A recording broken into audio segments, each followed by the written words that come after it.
Muchas gracias por estar presentes. Aquí me avisa la organizadora que hagamos inicio de este debate. Saludo al doctor Chicón, que también se encuentra presente. Le agradecería a los realizadores si me pueden confirmar si se escucha bien, si el audio está ok, si pueden ver la presentación. Doctor Chicón, si puede probar su micrófono para ver si está funcionando bien. Hola, ¿se oye? ¿Se me escucha bien? Sí, se escucha ok. Ok, hoy día es la versión en español, en castellano, del debate que realizamos hace algunas semanas con el doctor Turkevich, dermatólogo especialista de Ucrania, y la idea surgió como una forma de conversar en relación a ciertas controversias y mitos. Y el concepto hoy día se basa en básicamente conversar sobre controversias y mitos sobre los rellenos inyectables. El formato va a ser que básicamente vamos a presentar una controversia, un mito. Cada uno de nosotros va a exponer su punto de vista con evidencia científica y obviamente vamos a estar revisando la casilla de mensajes porque si tienen dudas, consultas o si hay algún tipo de comentarios, lo vamos a estar leyendo en tiempo real. Entonces vamos a dar inicio con el primer mito o controversia. Y es algo bastante, creo que es uno de los mitos o controversias más controvertidos. Especialmente estoy viendo que tenemos muchos participantes de Colombia, de Chile, algunos de España, Ecuador, lugares donde yo sí veo mucho en las redes sociales hablar del efecto lifting. Y la controversia se basa en decir, ¿son realmente los rellenos inyectables capaces de realizar un lifting? Voy a mostrar mi visión al respecto con evidencia científica y el gran conflicto es que solamente se han visto efectos lifting científicamente probados en estudios de nivel de evidencia 5, es decir, muy limitadamente. Y esto se lo voy a mostrar en detalle. ¿Qué es el concepto del liquid lifting o el lifting líquido? Está en todas las redes sociales, en webpage de clínicas alrededor del mundo hablando de cómo podemos poner rellenos inyectables de cierta manera que generen una elevación del tejido. Y cuando uno googlea el concepto del liquid lifting y busca before and after, fotos antes y después, uno puede encontrar un sinnúmero de imágenes que muestran esta mejora importante del rostro, esta mejora volumétrica del rostro. Ya esto se le ha llamado liquid lifting. Y todo esto tuvo un gran boom por los estudios del doctor Cotofano, donde en análisis cadavéricos, aplicando un relleno inyectable con un G', con la rheología G', es decir, con un nivel de cohesividad elevado en la zona temporal de esos cadáveres, era capaz de generar un nivel de elevación. Luego de ese estudio, se generó el estudio del doctor Íñigo de Felipe en España, donde él desarrolló una técnica donde tomaba 6 ml, 8 ml, disculpen, de ácido hialurónico reticulado, junto con 2 ml de anestesia y 6 ml de solución salina. Es decir, imagínense que tomamos nuestro relleno inyectable, que es un gel, y les agregamos agua y agregamos anestesia. Y luego le empezó a inyectar esto con cánula. Tomó unas fotos bastante interesantes, unos before and after, donde se veía una mejora, y luego lo que realizó fue encuestas a sus pacientes luego de ciertas semanas, hablando sobre si el paciente estaba totalmente satisfecho con los resultados, si considera que la apariencia fue mejor, si su recuperación fue corta. Y básicamente los pacientes describieron que su rostro sería mejor. Obviamente tenemos que pensar que teníamos 6 ml de 8 ml de relleno, más 6 ml de solución salina, más 2 ml de anestesia. Estamos hablando de 16 ml de líquido en el rostro. Y a esto él acuñó el término del liquid lifting. Y el liquid lifting básicamente era la idea de poner líquido en el rostro, una solución viscosa que vaya a generar cierta elevación. ¿Cuál es el tema al respecto? ¿Cuál es el conflicto al respecto? Esto es un estudio que se realizó el año 2017 por un grupo de investigadores de Estados Unidos, donde evaluaron qué es lo que ocurre luego de que ponemos un relleno inyectable. ¿Y cuál es el concepto que está más aceptado? Y de hecho voy a volver a esta paper más adelante. Y aquí tengo un pequeño ejemplo y lo voy a hacer más interactivo porque para mí fue difícil entender esto. Imaginémonos que tenemos un guante de látex. El guante de látex, imagínense que es la piel. Esto nosotros lo inflamos. Inflamos el guante de látex y pensemos que la zona donde estamos sosteniendo para que el aire no se vaya es nuestro punto de retención, en nuestro ligamento, en nuestro tejido óseo. Es el punto donde el fat pad o el tejido muscular se adhiere a un tejido estático. Entonces, imaginémonos que lo inflamos más aún. Al inflar, tenemos una expansión del tejido que hace notar hacia nosotros la idea de una elevación. Pero nuestro punto de contacto, que puede ser el ligamento, que puede ser el tejido del periósteo, no se ve alterado. Entonces, ¿qué es lo que ocurre? Y esto lo evaluaron de manera mucho más sofisticada con software computacionales. Cuando nosotros incorporamos fillers, nosotros estamos revoluminizando, que da la impresión de una extensión de la piel más elevada, pero no es un lifting.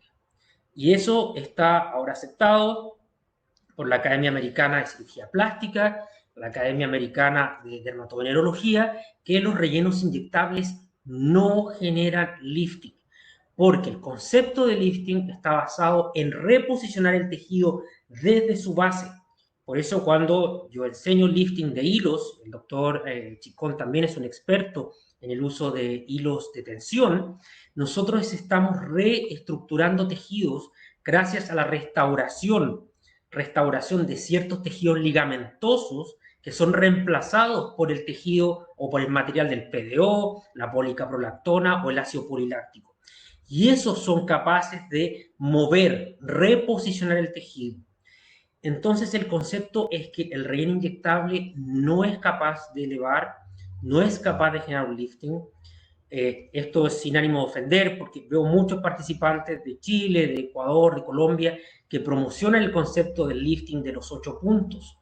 No es un lifting, es netamente la revoluminización en 8 puntos que da la sensación de una expansión del tejido. Es una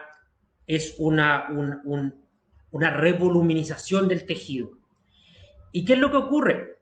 También es importante que como practitioners entendamos que la evidencia científica en un paper no es la misma de la otra. Un paper de evidencia tipo 5 es netamente una opinión donde se muestra evidencia cadavérica en un tejido que al no estar vivo tiene un nivel de expansión diferente, donde la elevación no es fisiológica, versus un estudio donde tenemos un nivel de evidencia científica mayor, con estudio estadístico, con una serie de casos, con una evaluación posterior. ¿Cuál es mi preocupación mayor sobre el concepto del lifting líquido? Es la hipervoluminización, o lo que llamamos el síndrome de la cara de almohada, el pillow face. ¿Por qué? Y aquí voy a volver a hacer el mismo ejemplo del guante. El guante, el látex o el vinil, que va a considerar que ser nuestra piel, al estar inflándose y desinflándose, el material en sí va a perder su elasticidad. El material se va a ver afectado. Entonces, cuando tenemos un paciente en sus late 20s, finalizando sus 20 años, en su etapa temprana de los 30, obviamente, si nosotros voluminizamos con un cierto volumen, vamos a tener este resultado. Pero luego se va a desinflar. Y para la segunda vez vamos a necesitar más, porque la piel va a estar débil. Entonces, cada vez vamos a necesitar más. Acá me preguntan si se escucha el audio. ¿Me pueden confirmar si el audio se escucha, por favor? Por favor. Porque he dicho harto y a lo mejor estoy hablando, haciendo un monólogo. Ok, no, me dicen que se escucha. Por favor, para los que no se escucha, tienen que, en esta plataforma, tienen que reiniciar el browser. Tienen que iniciar el navegador. Entonces, para finalizar, porque ahora va a ser el turno de la opinión del doctor Chicón, eh, el doctor Chicón, lo que les comentaba es que cuando al envejecimiento o al que nosotros, a los que nosotros abusamos de estos ciclos de relleno y luego de desinflar, básicamente la piel va a perder esta turgencia. Como todo material, la piel al envejecer pierde matriz extracelular, pierde colágeno, elastina, la piel se va a hacer más débil y cada vez vamos a necesitar usar más producto para generar este efecto lifting. Y eso ocurre con nuestros pacientes que sobreabusan porque piensan o sienten que el lifting va a ser el efecto que ellos buscan y se tienen que usar muy grande cantidad de volúmenes. Entonces, denme un segundo porque me están pidiendo que haga una reconfiguración. Un segundo porque me pide nuestra organizadora que por favor ingrese a la sección para mejorar. Me dicen acá que se está viendo muy pequeño. Denme un segundo. Un segundo, por favor. Entonces, básicamente era la idea de explicarles que el liquid lifting lamentablemente no existe, sino que es netamente una revoluminización y una expansión del tejido que da esta sensación de lifting. Súper. Doctor Chico, su turno. Yo voy cambiando los slides para usted, así que usted me dice siguiente y yo lo voy.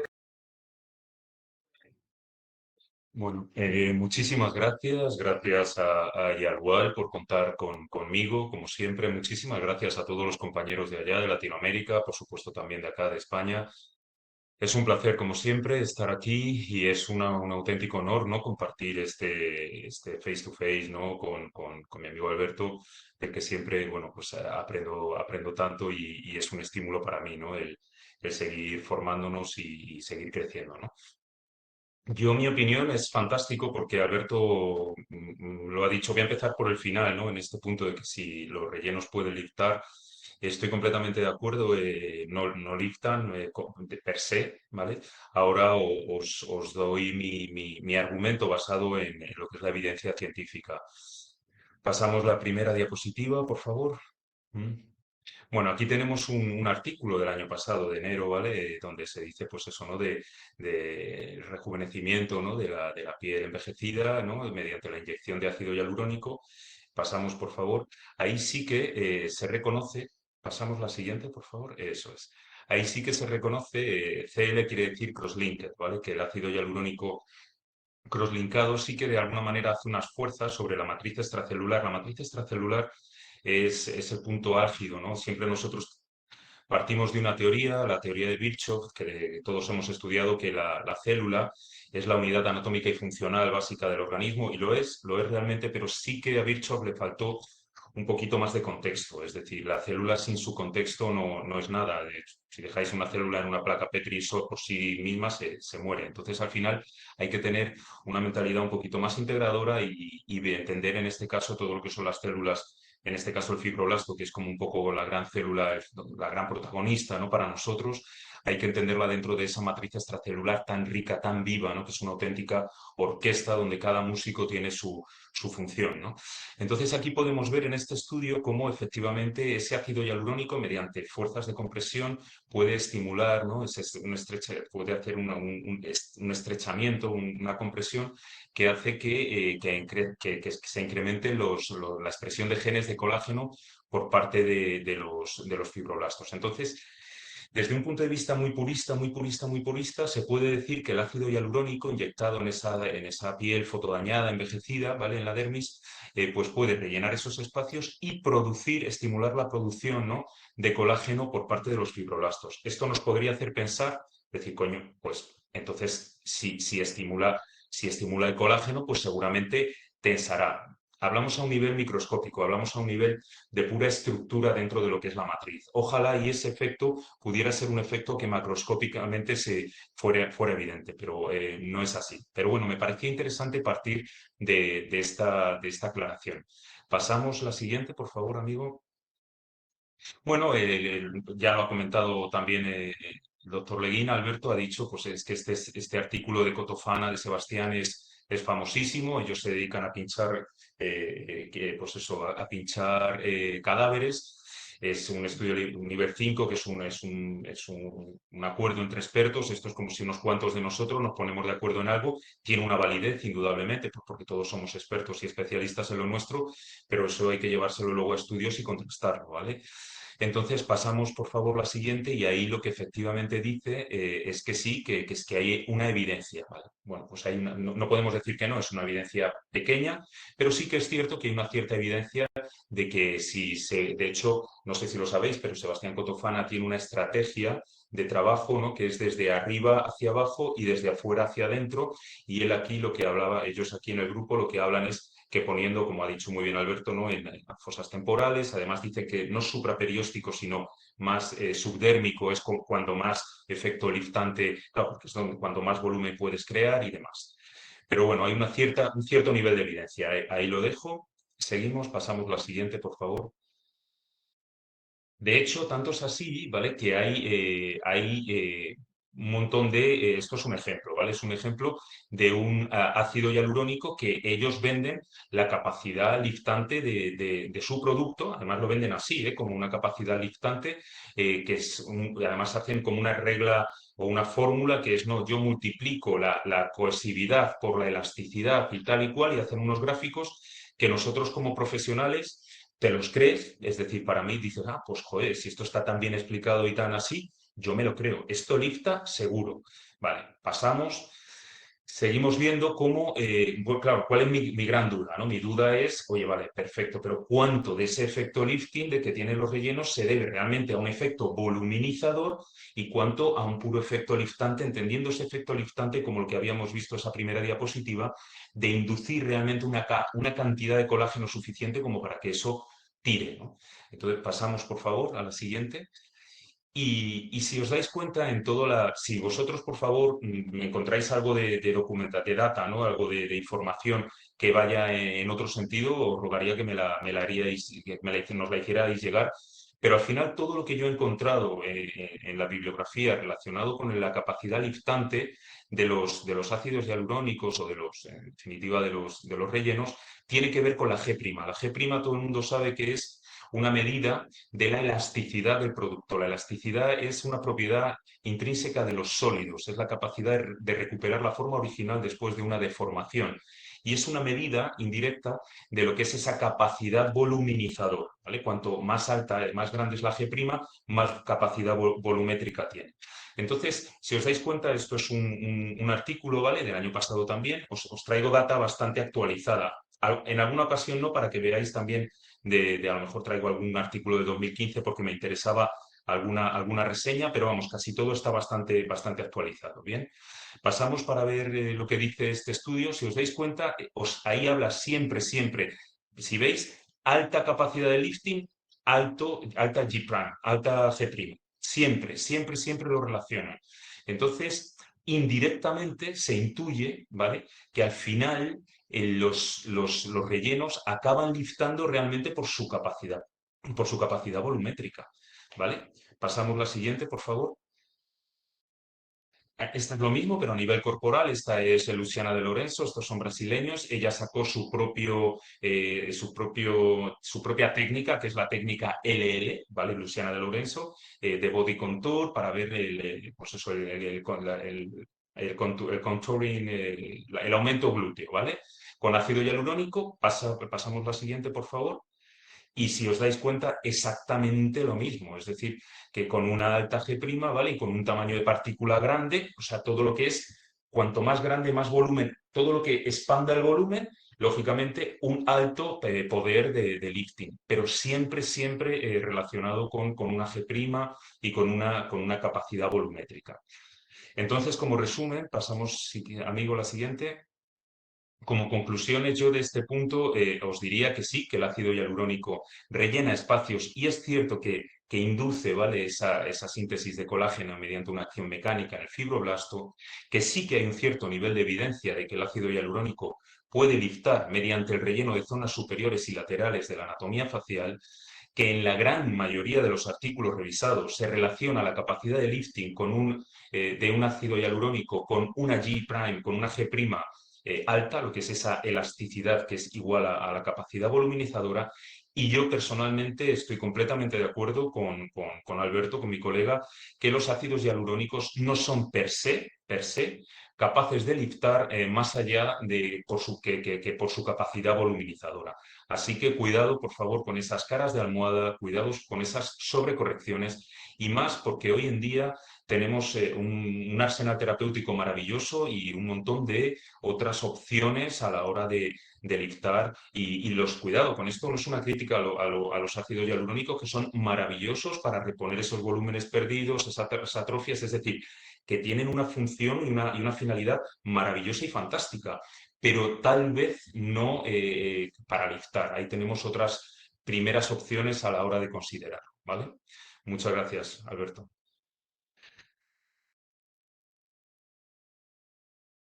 Súper, muchas gracias. Creo que estamos bastante de acuerdo en esta posición, que básicamente los rellenos inyectables no hacen efecto lifting, sino que honestamente, como tú muy bien dijiste, al restaurar volúmenes hay una expansión del tejido. Y esta expansión del tejido, cuando uno la cuantifica de manera objetiva, netamente una observación del tejido estando restaurando esta cantidad de volumen perdido. Ok, el siguiente mito o controversia es los rellenos inyectables tienen capacidades de biomodulación. Yo les voy a mostrar que no existe una evidencia concluyente y primero quiero definir qué es la biomodulación. La biomodulación es cuando somos capaces de alterar la función de los músculos. Nuestro biomodulador clásico que nosotros usamos diariamente es la toxina botulínica. Porque al ser una toxina es capaz de detener o reducir la funcionalidad del tejido, o sea, del movimiento del músculo, y eso genera la parálisis. ¿Qué es lo que ocurrió? El doctor Mauricio Del Mayo publicó hace algunos años atrás un estudio donde él básicamente definió o dio ciertas luces que los rellenos inyectables tenían capacidades también de reducir la función muscular, es decir, del miomódulo. ¿Cómo fue su diseño experimental? Básicamente tomó una serie de pacientes donde inyectó ácido hialurónico principalmente en pómulos, principalmente del arco cigomático. El paciente previo a la inyección realizaba una sonrisa completa. Luego del relleno inyectable volvía a realizar un movimiento y lo que hacía era ver que la sonrisa no tenía el mismo nivel de elevación posterior al relleno inyectable. Esa fue la evidencia que le entregó y luego esto fue creciendo y la idea de que básicamente cuando nosotros ponemos relleno inyectable podemos detener la funcionalidad muscular parcialmente. Yo veo mucho esto y lo digo mucho a ciertos colegas. Cuando, por ejemplo, inyectamos ácido hialurónico en la frente, yo realizo mucho procedimiento en pacientes asiáticos que quieren tener algo que se llama bubble forehead, donde la frente tiene una forma muy redondeada y ponemos un ácido hialurónico supraperiósteo y cuando el paciente termina, tiene una movilidad menor en la frente. Entonces, ¿qué fue los comentarios científicos que surgieron posterior a este tema?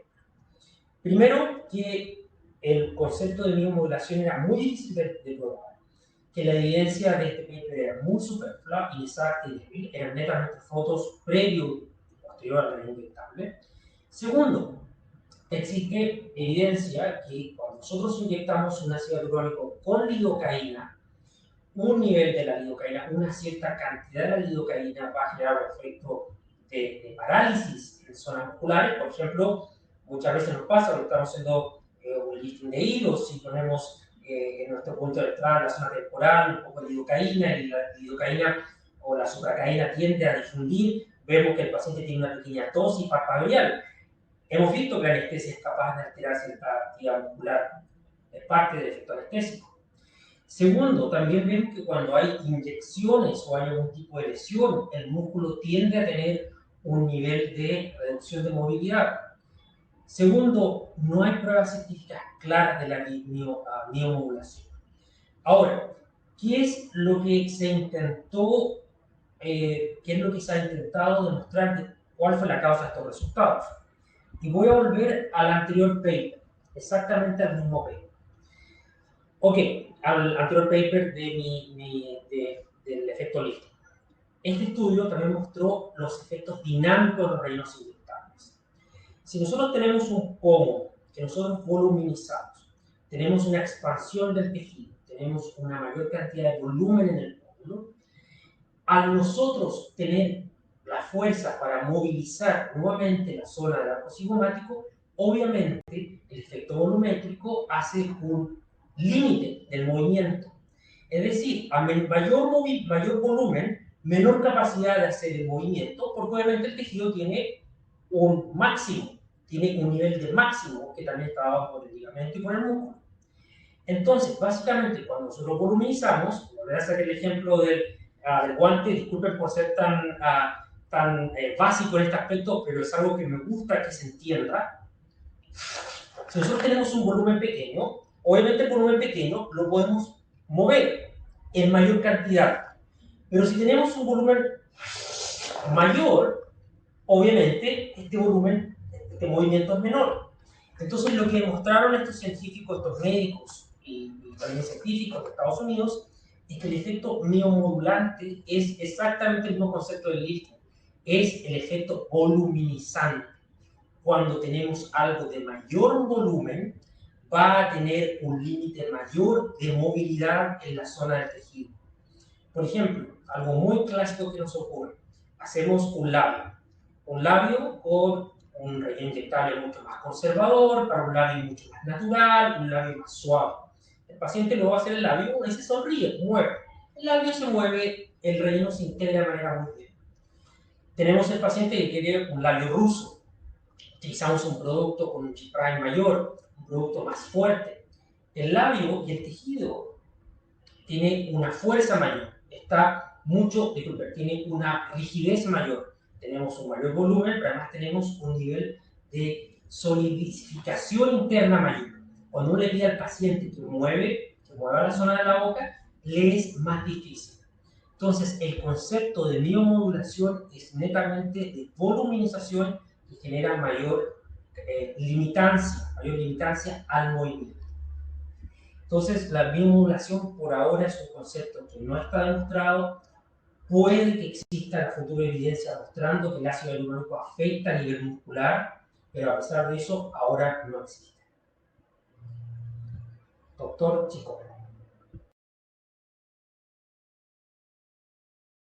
Bien, pues estamos un poco en la misma sintonía. Me encanta, bueno, pues eso, ver que al final llegamos a las mismas conclusiones. Ponemos la primera diapositiva, por favor. Y es importante, esto es muy sencillito, este es, bueno, es un manual de histología que habla del fibroblasto. Pasamos, por favor, la siguiente.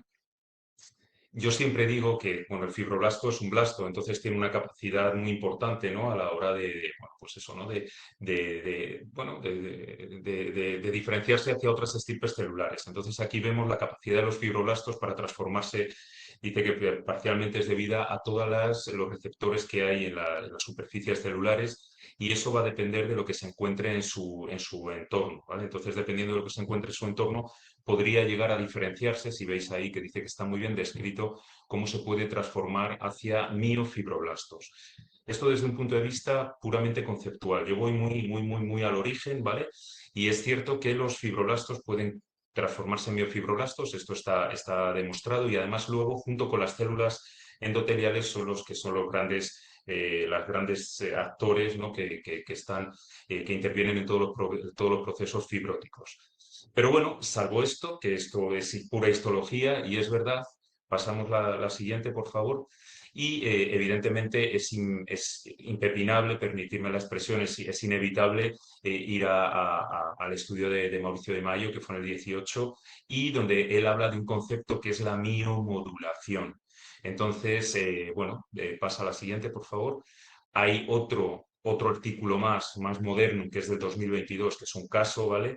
Ahí igual vuelven a hablar del concepto de miomodulación también utilizando o sea, rellenos de ácido hialurónico para la sonrisa gingival, ¿vale? Y ahí es donde se relaciona bueno, por primera y por segunda vez el concepto de miomodulación con ácidos hialurónicos. Pasamos a la siguiente. Ahí he traído un artículo de unos, son amigos míos, muy amigos. La gente española conocerá al doctor Jorge Mercado y Paula Rosso. Y ellos han hecho un sistema de clasificación. Ellos trabajan muchísimo todo lo que es la sonrisa gingival, ¿vale? Pero si os dais cuenta, aquí ya traigo este artículo porque es un poco más, no sé, no habla ya del concepto de miomodulación, sino realmente habla es una reestructuración dinámica. Donde yo quiero llegar, y es ahí donde quiero llegar, es que, dame un segundillo, estoy completamente de acuerdo con el doctor Leguina en el sentido de que el ácido hialurónico, lógicamente, por ese efecto que tiene de rellenar espacios, al final lo que acaba es teniendo una cierta, acaba teniendo una cierta, a ver, no sé cómo decirlo, pero sí que acaba teniendo como una cierta, quiero decir actividad, pero tampoco sí que tiene algo de causa a la hora de la estructura dinámica cuando hacemos movimientos con la cara, sí que de alguna manera en todo lo que es la reestructuración dinámica y todo lo que es la dinámica facial, sí que puede tener algún cierto componente muscular, pero eso no quiere decir realmente que sea que el ácido hialurónico tenga un efecto miomodulador. Si nos pasamos a las conclusiones, por favor. Ahí está perfectamente explicado. Es decir, al final los fibroblastos tienen esa capacidad de diferenciación hacia miofibroblastos. Hay varios artículos que hablan de la miomodulación utilizando fillers, pero yo creo que sería muy importante definir ese concepto de miomodulación, sobre todo en lo que tiene que ver con la medicina estética. ¿Qué es para ti la miomodulación? O sea, a mí me encantaría preguntarle a Mauricio de Mayo, ¿qué es para ti la miomodulación? Porque si para ti el poner un ácido hialurónico que haga un efecto freno frente a esa expresión dinámica, ¿vale? Y ya el músculo no pueda a lo mejor contraerse tanto porque por ese efecto volumétrico me está frenando, me está haciendo de tope, pues si para ti eso es la miomodulación, pues entonces, vale, puede tener un cierto efecto miomodulador. Pero si entendemos la miomodulación como esa capacidad, que yo estoy completamente de acuerdo con Alberto, que sí que todos le reconocemos a la toxina botulínica porque intrínsecamente desde lo que es su puro mecanismo de acción hace un efecto directo sobre lo que son las fibras musculares, entonces ahí estaríamos lejos de hablar de la miomodulación utilizando ácidos hialurónicos. Al final, los fillers pueden mejorar ciertas expresiones dinámicas, es verdad que pueden mejorar ciertas expresiones dinámicas sin que por ello se les tenga que considerar miomoduladores, porque realmente lo hacen no a través de un efecto miomodulador, sino a través de ese efecto un poquito de relleno de espacios, ¿vale? Que era lo que estábamos hablando. Y hasta ahí. Mil gracias, Alberto. Súper. Si estábamos de acuerdo también en lo mismo. Ok, el siguiente. Y este es un tema que cuando lo presenté en inglés, para algunos era algo bueno, para otros era algo malo. Bueno, básicamente es el concepto si los rellenos inyectables pueden durar más de lo que pensamos. Sí, pero todo depende del producto, la técnica, la zona tratada, el factor de acá y el paciente. ¿Qué es lo que ocurre? Han habido ciertos reportes de pacientes presentando rellenos inyectables luego a los 5 años, esto gracias a toda esta nueva tendencia del uso de ultrasonido, de imagenología en la medicina estética, donde nosotros cuando tenemos un brochure de un relleno inyectable que nos dice, bueno, este relleno dura 6 a 8 meses, nosotros lo informamos al paciente. Tenemos rellenos que duran 12 a 14 meses, 14 a 18 meses. Se lo informamos al paciente y hay pacientes que presentan que luego de 2 años todavía tienen ciertos signos de que el relleno estuvo. Hay estudios con el uso de ultrasonido mostrando que el relleno puede durar más, pero depende de múltiples factores. Principalmente los factores inmunitarios del paciente, el tipo de relleno y el plano de inyección. Los estudios que se han mostrado donde los rellenos han durado de manera indeseada más de lo que esperamos han sido estudios en la restauración periodontaria, es decir, en la crema, que es una zona bastante controversial, bastante difícil de tratar con rellenos inyectables, pero además es una zona que tiene bastante nivel de disatisfacción en los pacientes. Porque cuando no evaluamos de manera correcta los puntos claves anatómicos y no utilizamos la técnica adecuada, tenemos el efecto Tinda, tenemos las bolsas malares, tenemos este edema que el paciente le molesta bastante y que básicamente acude para remover el producto. ¿Qué es lo que se ha visto con ultrasonidos? Se ha visto que los rellenos inyectables no desaparecen por completo, sino que lo que ocurre es una difusión del producto. El proceso fisiológico de degradación del ácido hialurónico a través de la llave genera que el producto se expanda, se difunda y luego esta difusión de la versión líquida del ácido hialurónico se pierde a través del drenaje linfático. Entonces, cuando nosotros le decimos al paciente, ok, tiene este producto que va a durar 6 a 8 meses, siempre hay que ser mucho más cauto, que puede durar más, pero por otro lado puede durar menos. No está acá en nuestra presentación hoy día, pero hay un fenómeno que también ha sido bastante controversial, que llaman el hipermetabolismo del ácido hialurónico. Creo que todos hemos tenido este paciente clásico que viene a nosotros y comenta que ha estado 4 o 5 doctores, se ha puesto toda la línea de Juvederm, toda la línea Teocial, toda la línea coreana, que dice, me pongo ácido hialurónico y antes desaparece, a las semanas no veo nada. Son procesos metabólicos que aún no están claros, no hay estudios concluyentes. Entonces, de la misma manera como un ácido hialurónico puede durar más de lo que queremos, hay ácido hialurónico o pueden haber condiciones donde el ácido hialurónico dura menos de lo que queremos. Entonces, mi consejo y mi postura en este aspecto es hacer cauto con las técnicas que utilizamos, con el producto que utilizamos, pero además cómo instruimos a nuestro paciente. Doctor Chicón. Bueno, pues en la misma línea realmente. En la misma línea pasamos la primera diapositiva y bueno, es que el primer artículo es el de todo lo que es el ultrasonido de alta frecuencia. Con esto lo que quiero decir es que hoy en día tenemos un montón de tecnología para poder realmente medir, ¿no? Con la durabilidad real del producto.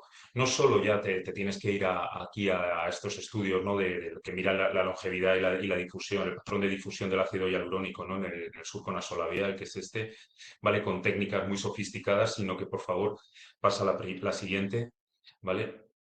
Esto es, eh, esto es una ecografía que yo hago en mi consulta. Es decir, ahí veis, bueno, es el patrón típico del ácido hialurónico, que son así como esas señales más hipoecoicas, ¿no? Así esas zonas más negritas dentro de lo que es ahí todo lo que es, bueno, el tejido que se ve más clarito, ¿no? Más hiperecogénico.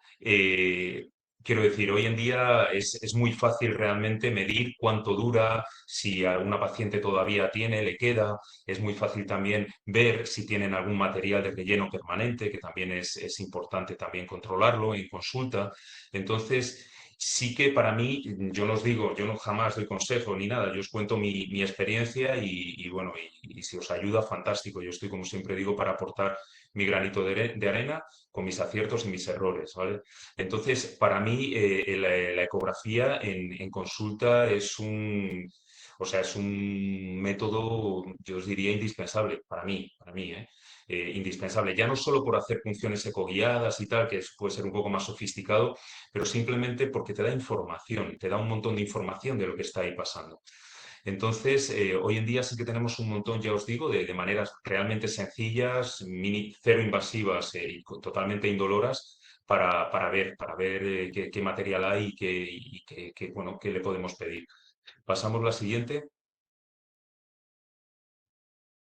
ahí veis, ¿no? Bueno, pues en una revisión sistemática de lo que, como decía Alberto, ¿vale? Lo más controvertido siempre es el surco de la lágrima, ¿no? O sea, lo que es la zona de la ojera. Estoy completamente de acuerdo con él, como siempre, o como hasta ahora. Pasamos la siguiente, por favor. Y ahí, como podréis ver, lo que dice es que al final se incluyeron en este metaanálisis 23 artículos donde dijeron que bueno, la satisfacción de los pacientes era alta, pero aquí, para que veáis, ¿vale? Una estimación dice que la duración del efecto, el rango de la duración fue entre 8 y 12 meses. Vale. Yo tengo pacientes que les he puesto un relleno de surco perdón, de ojera, les he hecho ecografía a los 2 años y hay producto. Y además, clínicamente, ellos te dicen, oye, Jesús, ¿cuándo fue cuando me hiciste la ojera? Porque esto me está durando mucho, ¿no? 2 años y llevan ahí 2 años con su ojera perfecta, ¿vale? Y ecográficamente controlada y hay producto, ¿vale? Entonces, bueno, al final siempre, lógicamente, como decía Alberto, también depende, lo vamos a ver en la siguiente diapositiva. Bueno, más adelante vamos a ver que al final todo esto depende del paciente. Aquí tenéis también, bueno, una guía práctica que para mí lo más importante de aquí he rescatado esta guía, que es un artículo del 2020, por lo que dice. Pásalo, por favor, porque dice algo realmente muy, muy interesante. Y la recomendación que hacen las conclusiones me parece que es para aplicárnoslos todos y cada uno de nosotros. Dice que el reporte, vamos, el artículo de los autores dice que es el estudio más largo, ¿no? Que para ver las propiedades biológicas y demás, pero dice que al final, dice, el entendimiento realmente de las propiedades de los fillers, de las características de los fillers, dice que puede ayudar a los médicos a seleccionar los fillers más adecuados, dice, con unos resultados más mantenidos y predecibles. En definitiva, lo que quiere decir es que, por favor, conozcáis bien el producto que trabajáis. Para mí esto es determinante. Yo siempre os digo, cuando yo voy y os doy formaciones, digo, mirad, si entenderlo lo vais a entender. Digo, porque yo os lo voy a explicar de una manera racional. Pero los productos, en este caso los fillers, no hay que entenderlos aquí, porque si yo os hablo de, no, la G' es de 504 pascales a 0,2 hercios y tal, lo entendéis, todo eso lo entendéis, y os digo que la concentración es de 20 miligramos por mililitro, todo eso lo entendemos. Pero no se trata de entender los productos, se trata de sentirlos, de hacerlos tuyos, de hacerlos propios, de saber qué le puedes poner, ¿sabes? Ver un tejido, tocarlo, a lo mejor no hace falta ni hacer ecografía y saber qué producto le va a ir bien. Independientemente de las recomendaciones del fabricante, que son muy importantes, pero a lo mejor te dicen, este producto, y no voy a hablar más de casas comerciales, pero imaginaos un producto, una gama de 5, del uno es el menos concentrado y el 5 el más denso. Y a lo mejor os dicen, no, para un labio utiliza el 3 que te va fenomenal y tal y cual. Y tú sabes que un labio puedes utilizar en determinados pacientes un 2, en otros un 3 y en otros incluso un 4. ¿Vale? Pero porque tú ya lo has hecho tuyo, lo sabes, es una extensión más de tu cuerpo. Es decir, cuando yo digo la jeringa ya forma parte de ti, ¿vale? Ya la fuerza de extrusión tu cuerpo la tiene, o sea, no tú la conoces y la tienes controlada, sino tu cuerpo ya de una manera lo has hecho tantas veces, ¿vale? Que tu cuerpo ha cogido esa memoria, es ahí donde realmente puedes manejarte con total predictibilidad, ¿vale? Y con total tranquilidad y garantía para tu paciente y eficacia, porque conoces bien el producto. Un producto no se conoce, esto es como una persona. Tú una persona por comer un día con ella no la conoces. No, me han dado una muestra de tal producto, esto lo he oído a muchos doctores, me han dado una muestra de tal producto y no me gustó mucho. Poniendo una muestra, tienes que poner y poner a mí, cuando me vienen a presentar algo, yo siempre le digo, mándame 10 cajitas. Y eso para empezar, ¿vale? Mándame 10 unidades. Y empiezo a probar qué tal. Oye, pues mira, este me ha gustado, de este necesito probar un poquito más, déjame por aquí, por allá, tal. Aunque las paguéis, yo ahora, es verdad que ahora me dicen, claro, seguro alguien está pensando, claro, a ti te las regalan, ya, pero hasta que a nosotros, Alberto y a mí, nos las han regalado, ¿sabes? No podéis imaginar la de cajas que yo he comprado de productos que al final he dicho, no va conmigo, no va conmigo, no va conmigo. No hablo de tirar dinero, no, no, no, no, no, ni A mí muchísimo aún no me menos, por regalan favor. muchas. Bueno, entonces pasamos ya, que si no me enrollo, pasamos, amigo, a la siguiente. Y lo que os decía, ¿vale? Es esto, ¿vale? Que al final, todo ese material inerte, todo esto que estamos hablando, al final va en una persona, va en tu paciente. Entonces tú tienes que conocer a tu paciente, ver en qué momento está, Y además no siempre es tan igual, porque tú muchas veces dices, no, a esta paciente el labio siempre se lo hago con el 3, ¿vale? Con el 3 de mi escala, el 3. Y a lo mejor en esa ocasión te viene, está más deshidratada, ha perdido peso, es en verano, no lo sé, y a lo mejor necesita algo que le hidrate más todavía y no es el 3, sino en ese momento le toca el 4. Entonces, no solo tenemos que personalizar los tratamientos en las personas, sino en la situación vital en el momento que te llega esa persona. Yo digo que no se ve dos veces al mismo paciente, ¿vale? Porque además a lo mejor le pusiste ya previamente.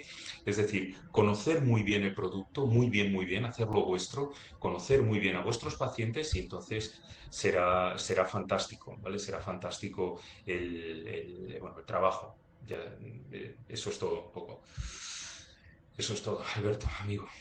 Pasamos a las conclusiones y bueno, al final es eso, ¿no? Que tenemos métodos para ver la durabilidad y el patrón de difusión de los fillers, conocimiento sólido de la rheología de cada uno de los productos que vayamos a utilizar, tenemos todo esto y tenemos que tener un conocimiento del tipo de tejido y del tipo de paciente. Y al final se trata de casar, esto es casar y eso es nuestro expertise y por eso somos profesionales de esto, es utilizar el mejor filler, el que mejor se adecue a la situación particular de nuestro paciente. No hay mucho más.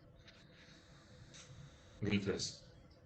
Yo en ese aspecto totalmente de acuerdo con el doctor Chicón y yo sí soy un poco más de decir las cosas más directamente. Yo soy completamente en contra de estas formaciones de entrenamientos que nacieron en base al clásico helicóptero. Yo aún tengo doctores jóvenes en formación conmigo y me dicen, ah, doctor, entonces van a inyectar el 4, el psique 1, psique 2, psique 3, psique J1, J2, J3. Lo que hacemos es un copy-paste, un copiar y pegar lo mismo al otro, no optimizando y no customizando tratamientos. El doctor Chacón dijo muy claramente, hay ciertos productos que podemos utilizar en un paciente que va a tener una respuesta muy buena, pero a lo mejor en otro paciente podemos utilizar otro producto de esa misma línea. Entonces, siempre, y algo que me gusta mucho el trabajo del doctor Chacón, es la invitación a que entiendan que no se trata de copiar y pegar ciertos patrones. Estamos hablando de medicina estética, estamos hablando de dermofillers, pero los rellenos inyectables también tienen un poco esta extensión de nuestra visión estética y cada paciente tiene una respuesta distinta. Es por eso que ciertos productos pueden aplicarse muy bien en un paciente, pero no en otro paciente, y ahí es cuando vemos las complicaciones, y ahí es cuando vemos los problemas, ahí es cuando intentamos replicar de manera exacta una misma técnica en todos nuestros pacientes. Ok, el siguiente. Y la última conclusión del doctor Chicón es que tiene que pedir al menos 10 muestras a sus distribuidores para realmente sentir el producto. Uno no es suficiente. Esa es la gran conclusión. Ok, el siguiente punto es si los rellenos inyectables realmente tienen la función de colágeno. Y aquí también hay controversia, pero yo digo muy claro, sí, sin embargo depende de la composición. No todos los rellenos inyectables son iguales, sobre todo porque hoy día nos hemos enfocado un poco más al ácido hialurónico. ¿Qué es lo que ocurre? El relleno inyectable, por definición, con mayor capacidad de producción de colágeno, relleno inyectable, lo que lo hace muy específico, la calcio hidroxiapatita. El Radies, el Luminera, el Simetro, hay distintas marcas que están produciendo calcio hidroxiapatita. A pesar de eso, cuando uno busca la bibliografía molecular para entender cuál es el proceso bioquímico con el cual la hidroxiapatita induce producción de colágeno, existe cero conocimiento. No se conoce si que realmente hay un factor de transcripción activado, hay cierta idea sobre los exosomas, hay alguna evidencia sobre exosomas donde son pequeñas microvesículas de estas acumulaciones de calcio que generan una alteración de la pared extracelular de tensión y generan colágeno como una fibrosis cicatrizante. A pesar de eso, no se conoce el trasfondo. Ahora, existen otros rellenos inyectables que están en bastante controversia si son rellenos o no. Muchos de ustedes conocen el Elance es policaprolactona, también tiene una gran capacidad de producir colágeno. El Guri, que también es policaprolactona, A pesar de eso, el PURI no es considerado PURI, no es considerado un relleno inyectable, sino que es un bioreestructurante, netamente incorporar una molécula que es artificial, inorgánica, semiorgánica, que produce colágeno. Y luego está el concepto del ácido poliláctico, el clásico Sculptra. El Sculptra tiene gran capacidad de producir colágeno, a pesar de eso, como definición, como relleno inyectable, está en esta pared gris, está en esta zona gris. Hay médicos de Estados Unidos que consideran un relleno inyectable el Sculptra, tiene gran capacidad de producir colágeno, a pesar de eso en Europa consideramos que la calcio hidroxiapatita al radies podemos hacer un gran jawline, un vector muy lindo, incluso voluminizar óvulos, tiene esta capacidad de voluminizar casi parecido, incluso a veces superior que el ácido hialurónico, pero tiene gran capacidad de producir colágeno. ¿Qué ocurre con el ácido hialurónico? Sí, también es capaz de producir colágeno. Hay evidencia histológica, hay evidencia molecular, sí hay un conocimiento más claro cuando se utiliza en estudios en fibroblasto y en queratinocito, donde el ácido hialurónico a nivel mecánico, al ocupar un espacio en la pared extracelular, genera un shear stress, un estrés de tensión. Este estrés de tensión genera que receptores de la membrana del queratinocito, del fibroblasto, activen una cascada de señalización cicatrizable proinflamatoria o prorregenerativa asociada al TGF-beta, y que el TGF-beta circulante también en células inmunitarias, especialmente en macrófagos tipo M2, lo que generan es esta fibrosis, esta producción de colágeno. Hace un tiempo atrás, hace unos minutos atrás, vi una pregunta sobre si uno vuelve al punto cero por la producción de colágeno en el uso de rellenos de ácido hialurónico. La capacidad de producción de ácido hialurónico, o sea, la producción de colágeno por ácido hialurónico reticulado es muy mínima, es muy baja, comparativamente es la menor. Y quiero separar la idea de ácido hialurónico reticulado como filler versus un producto como la redermalización, que es completamente distinto. Estamos hablando de redermalización, que es ácido hialurónico no reticulado. Entonces, un ácido hialurónico, por ejemplo, que vamos a poner en los pómulos, que vamos a poner en un mentón, en un contorno mandibular, va a tener una producción de colágeno muy residual, muy mínima. Eso suena negativo, pero pensémoslo por el otro lado. A veces estamos obsesionados con el colágeno, y el colágeno no lo es todo. Está la elastina, están los proteoglicanes, está el efecto oxidativo, está la circulación, está el balance osmolárico del agua. Si nosotros pusiéramos ácido hialurónico en los labios, como lo hacemos diariamente en nuestros pacientes, y hubiera una producción de colágeno muy elevada, tendríamos una fibrosis importante en un tejido que requiere mucho movimiento, un tejido que se mueve constantemente, un tejido muy dinámico, y no sería algo positivo.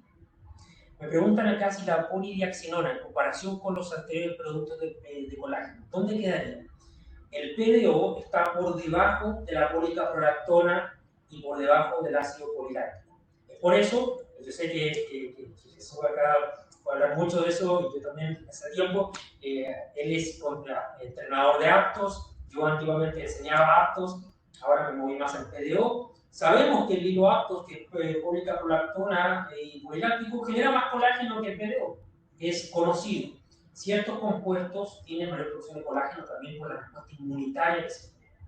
Entonces, como conclusión, sí, los rellenos inyectables pueden producir colágeno, depende de cuál, depende de la composición del ácido, del producto en sí. El ácido hialurónico reticulado tiene la menor capacidad de producción de colágeno, es residual y es un efecto secundario al efecto volumétrico. Volvemos a una idea que es todo en base al volumétrico. Eso. Muchísimas gracias. Pues nada, en la misma línea, exactamente igual.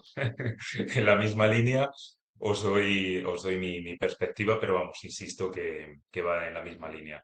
Pasamos la diapositiva. Para mí, la primera cuestión es por qué es tan importante el colágeno, porque todos hablamos del colágeno, el colágeno, el colágeno, pero bueno, ¿por qué es tan importante el colágeno?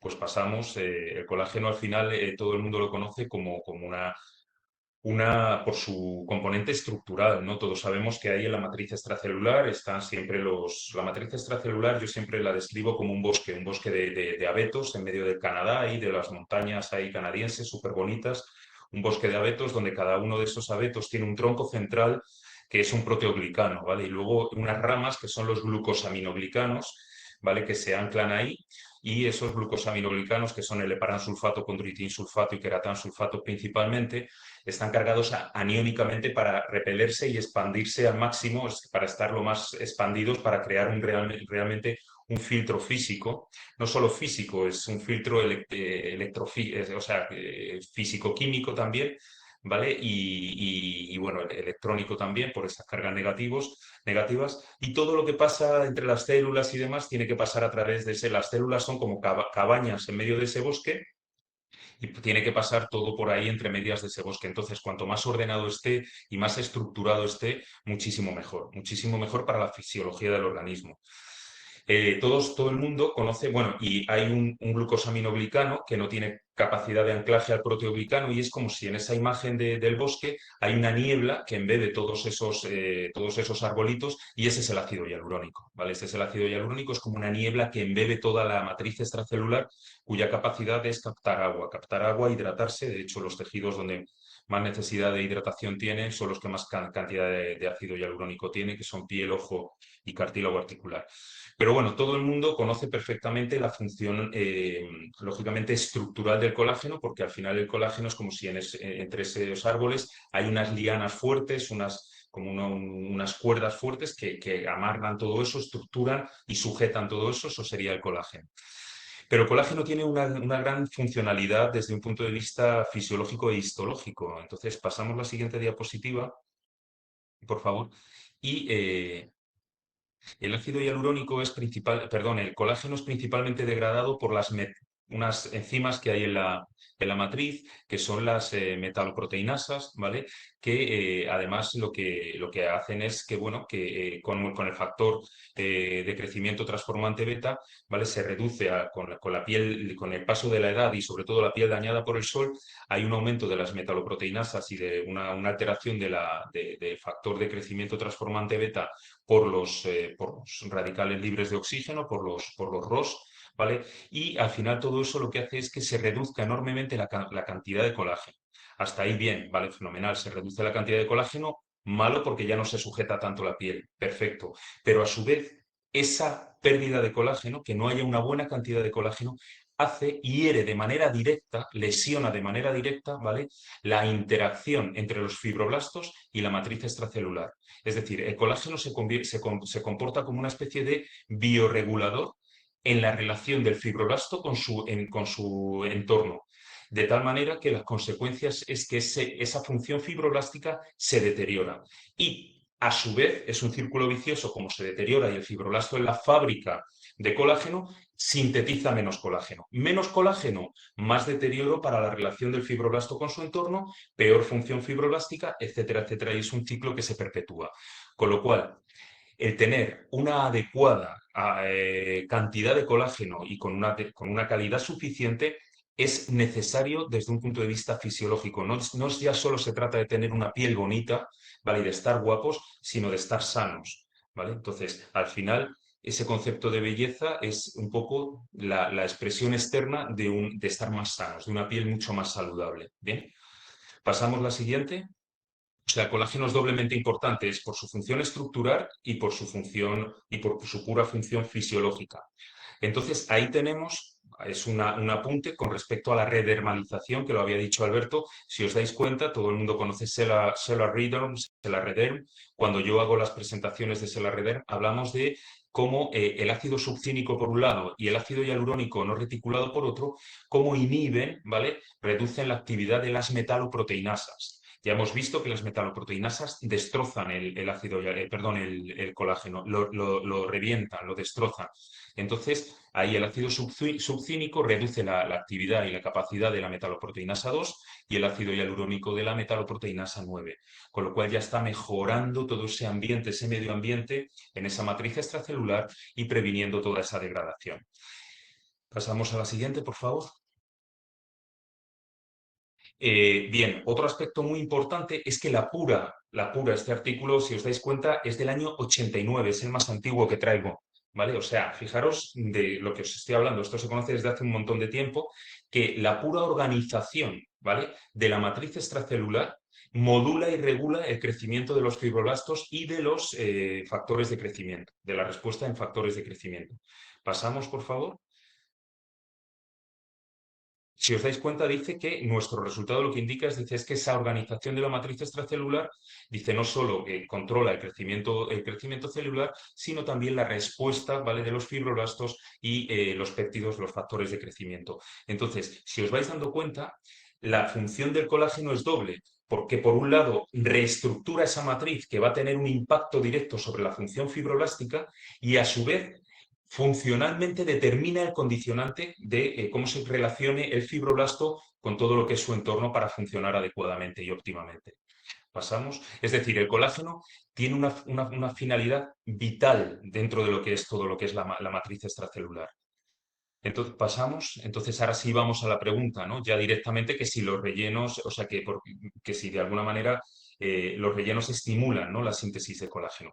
Artículos de estos, de estimuladores de colágeno, de ácido poliláctico, de calcihidroxiapatita, etcétera, etcétera, etcétera, vais a encontrar miles. La respuesta, como decía Alberto desde el principio, el doctor Leguina, es sí, sí lo estimula. Pasamos la siguiente, por favor. Aquí tenéis, ¿vale? Como, bueno, el rejuvenecimiento de la piel envejecida, ¿vale? Mediante la inyección de ácido hialurónico. Pasamos, por favor. Aquí demuestra cómo, este es del 2021, pero como sí, como este ácido hialurónico, ¿vale? Rellena esos espacios y a la vez establece esas fuerzas que ya lo hemos visto, ¿vale? Con lo cual sí que realmente favorece la síntesis de colágeno. Esto ya lo habíamos visto. Pasamos, por favor. ¿Vale? Esto es una curiosidad, ¿vale? Esto es un artículo que he encontrado, es una curiosidad de 2020, ¿vale? Donde hace una comparativa, ¿vale? Entre el ácido hialurónico y el ácido poliláctico. Fijaros, va en la misma línea que ha dicho Alberto, ¿eh? Es igual. Pero fijaros qué curioso, con esto es un caso, ¿vale? Es un estudio, pero yo no sé si realmente esto es así. Dice que la conclusión, ¿vale? Dice que el presente estudio dice que realmente, o sea, indica, ¿vale? Un efecto desfavorable, dice, del poliláctico, ¿vale? En el fenotipo del fibroblasto, dice, con posibles complicaciones clínicas, que no le pasa al ácido hialurónico. Pasamos a la siguiente. Incluso, fijaros hasta dónde llega, en los resultados, ¿vale? De este estudio, dice que el análisis revela, dice, una alta concentración de colágeno tipo 1 para el ácido hialurónico, en el caso del ácido hialurónico, comparado con el ácido poliláctico. Es más, llega a decir este artículo que las inyecciones de ácido hialurónico crosslinkado genera más colágeno tipo 1 que el propio poliláctico, ¿vale? Entonces, bueno, ahí lo dejo, que va en la línea que decía Alberto, que el ácido poliláctico realmente tiene, todavía está en una zona, lo explicaba así, una zona un poco gris, ¿vale? Frente a otros inductores de colágeno. Completamente de acuerdo. Sí que es muy curioso este caso, este estudio, este es un poquito más antiguo, es del 2018, pero son recomendaciones que yo les hago a mis pacientes con una gran base científica y yo también os la comparto con vosotros para que lo hagáis a vuestros pacientes. Esto es un estudio que hicieron y le dieron, ¿vale? Le dieron una suplementación oral a unos ratones, ¿vale? Con péptidos de colágeno, ¿vale? Y para ver cómo respondían, ¿vale? A irradiación ultravioleta B y la deshidratación, pues eso, para regular un poco el ácido hialurónico. Pasamos. Y lo que vieron es que la toma por vía oral de péptidos de colágeno preserva el ácido hialurónico endógeno y el que añadamos nosotros por un doble motivo. Es a través del RNA mensajero, pero por un lado aumenta la síntesis de ácido hialurónico y por otro lado disminuye la actividad de las hialuronidasa. ¿Vale? Entonces, no solo aumenta la cantidad del que hay, sino que encima disminuye, ¿vale? La eliminación del mismo.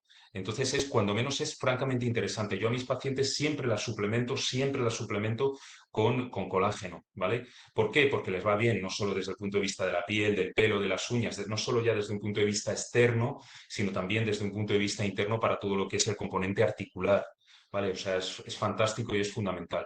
Pero bueno, esto es un poco la demostración, ¿vale? O la base científica de esa recomendación práctica o clínica que yo hago. Y luego, papel de la vitamina C en definitiva, la síntesis de colágeno está más que demostrado, actúa como una coenzima, ¿vale? Es fundamental junto con el hierro porque bueno, es ahí a nivel de las hidroxilasas para que pasen, tanto lo que es la prolina como la lisina, pasen al estado hidroxilado de hidroxiprolina e hidroxilisina para que la fibra de colágeno pueda tener esa estructura helicoidal perfecta. Y esto está súper demostrado. Entonces, yo siempre, el resumen es siempre, ¿vale? Suplemento a las pacientes con péptidos de colágeno, con suplementos de colágeno y con vitamina C, ¿vale? Pasamos ya a las conclusiones.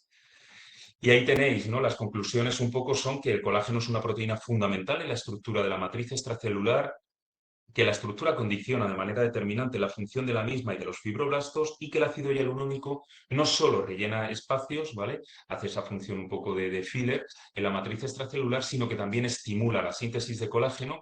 Estoy de acuerdo con Alberto que no es una síntesis suficiente como para tener un efecto lifting, ni muchísimo menos, ya lo hemos visto antes en los mitos anteriores. Y la respuesta a la pregunta inicial de este apartado es que sí, que los fillers estimulan la síntesis de colágeno y sería bueno, lo que os he dicho, así como recomendación hacia mis pacientes, la suplementación tanto con péptidos de colágeno como con vitamina C. Hasta ahí, Alberto, mil gracias. Muchas gracias. Y ahora vamos a hablar del último tópico sobre el uso de lidocaína para dosis inyectable reduce los riesgos y complicaciones. Mi postura es que no, la lidocaína no va a reducir riesgos, pero sí mejora de manera subjetiva ciertos parámetros tales como el dolor. Ahora, se realizó un metaanálisis, esto es del año 2020, donde se vio si es que la lidocaína mejora la eficacia y la duración de los ácidos hialurónicos. Y se demostró que no. Y esto también está asociado con la idea que hay ciertas compañías que también mencionan que los ácidos hialurónicos con lidocaína van a durar menos. Básicamente no hay diferencia. No hay ninguna diferencia al respecto. Un filler no va a durar más ni va a durar menos por ser lidocaína.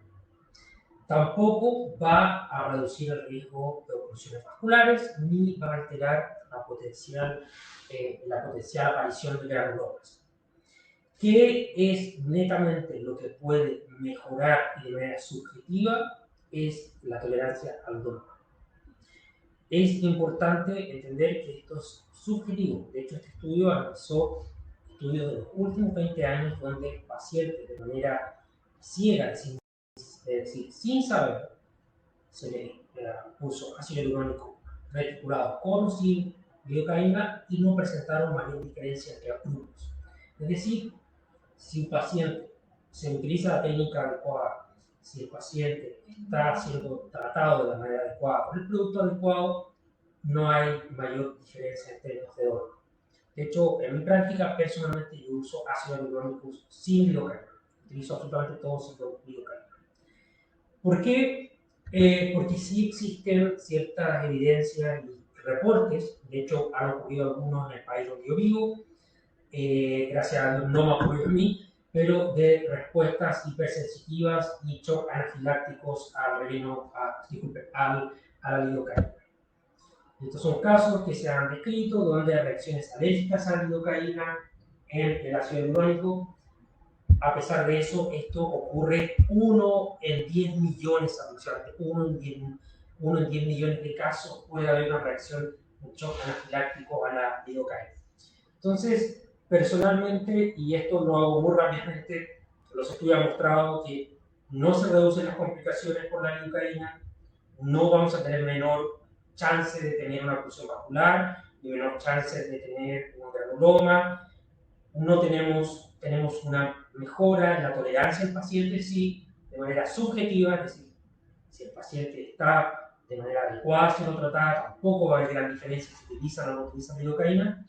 La lidocaína en sí no va a alterar la duración del ácido hialurónico y estamos en esta ruleta rusa sobre la potencial, tener el potencial efecto alérgico de sensibilidad a la lidocaína. Doctor, para terminar. Bueno, pues nada, para terminar también en la misma línea, o sea, no hay más. El tema de la lidocaína, bueno, pues ahí hay un montón de artículos, ¿no? Como este que habla de las reacciones adversas que podemos tener o efectos adversos, más bien efectos adversos de los rellenos. Pasamos, por favor. Como podéis ver, aquí habla a mí este artículo me gusta porque habla lo divide entre isquémicos y no isquémicos. O sea, los isquémicos normalmente es porque pinchamos, o sea, dejamos el relleno endovenoso y eso ya es una situación un poquito más seria. Ahí sí que hay que ponerse rápido en marcha y empezar a inyectar un montón de lidocaína, etcétera, etcétera, perdón, de hialuronidasa, etcétera, etcétera. Ahí sí que hay que ponerse en marcha, pero al margen de eso, hablando de lo que son los efectos adversos no isquémicos, pasamos a la siguiente, por favor. Igual esta habla de los efectos adversos. Pasamos, sí, lo que dice. Si os dais cuenta, pasamos ahí.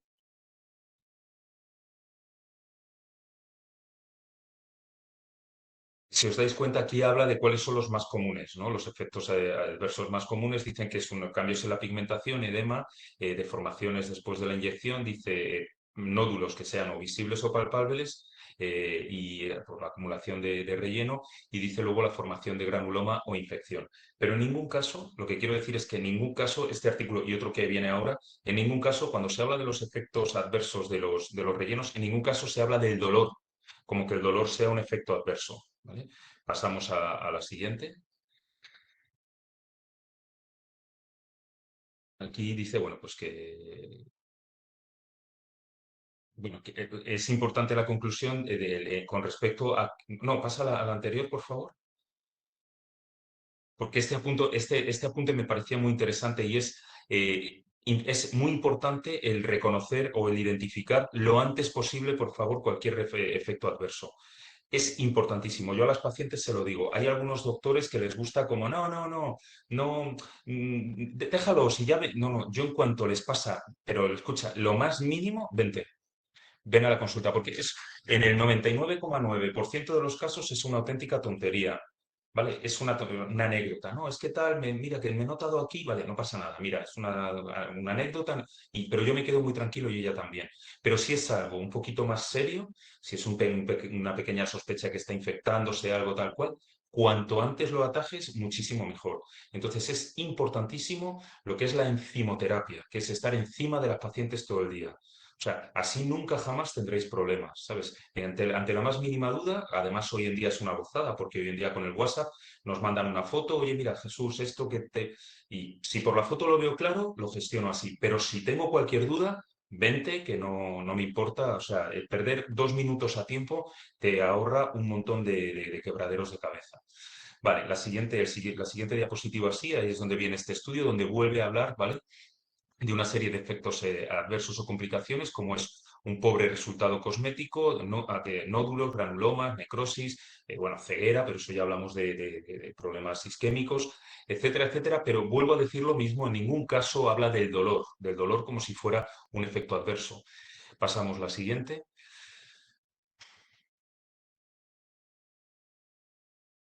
Otra gran pregunta es que yo me hacía, digo, vale, fenomenal. Estamos hablando de la lidocaína, la lidocaína, me aporta alguna ventaja. He visto porque al final la lidocaína es un anestésico, entonces lo que nos va a facilitar o nos va de alguna manera a mejorar es el componente de dolor, indudablemente. Pero en principio no es ningún efecto adverso como tal de los fillers. ¿Vale? Pero, y si añadiendo esa lidocaína tengo alguna ventaja, imagínate que hace que el filler sea más duradero, vamos a verlo. Entonces, este estudio, ¿vale? Demuestra pasa por favor la siguiente, que no es más duradero, tampoco menos, ¿eh? Es decir, los productos con lidocaína duran lo mismo que los productos sin lidocaína. Con lo cual, no es ni una ventaja ni una desventaja en este sentido. Simplemente, bueno, pues que ahí están los productos con lidocaína. Pasamos a la siguiente.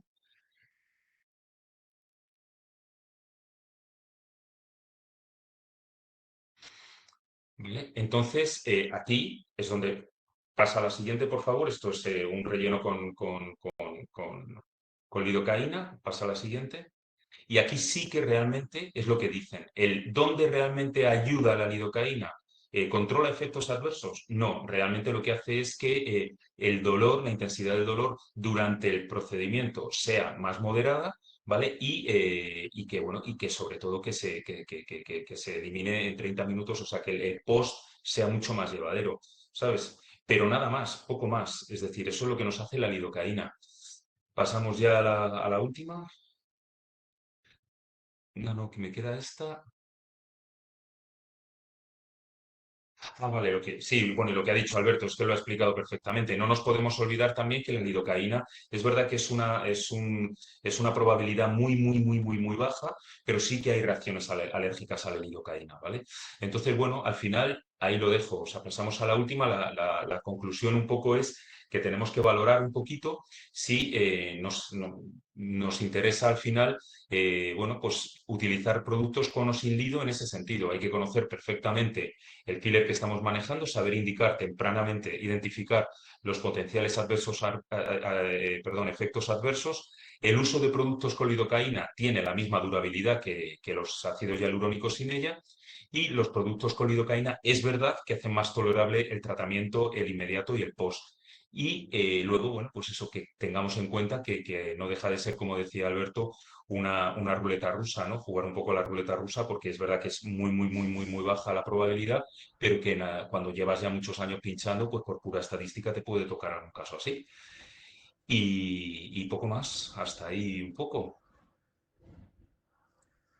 Sí, de hecho, la semana ¿Vale? pasada acá de trabajo en República Checa, en una clínica, no donde yo estoy, pero una clínica cercana, tuvo un caso de un choque anafiláctico por lidocaína. La paciente se tuvo que llamar a emergencia, a pesar de que se utilizó el EpiPen, estuvo hospitalizada. Entonces, yo primera vez que escucho de un caso cercano, pero puede ocurrir.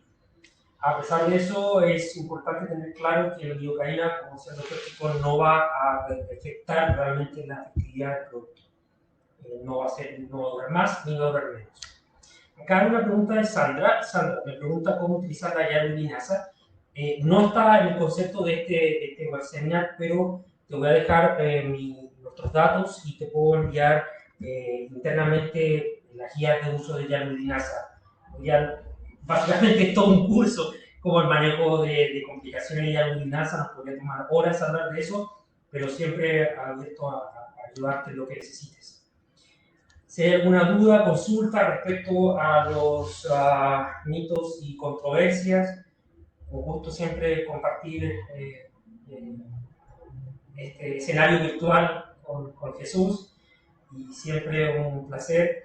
Cualquier cosa que necesiten nuestros colegas. Y doctor Chico va a estar muy pronto en Bogotá, después yo estoy en Chile en noviembre, así que vamos a estar cerca de nuestros colegas. Sí, yo nada, daros las gracias a todos, como siempre, y efectivamente, de 14 al 20 estoy allí en Bogotá, Medellín, y encantado de, bueno, pues de reencontrarnos después de todo este tiempo, un poco, ¿no? A raíz del COVID y todo esto, es la primera vez que vuelvo después de unos cuantos añitos y con mucha ilusión.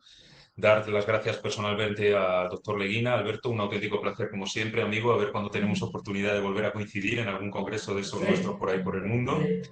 Y ahí os he dejado mi Instagram y bueno, a vuestra disposición. Un abrazo de todo corazón desde España, donde tenéis vuestra casa. Muchas gracias.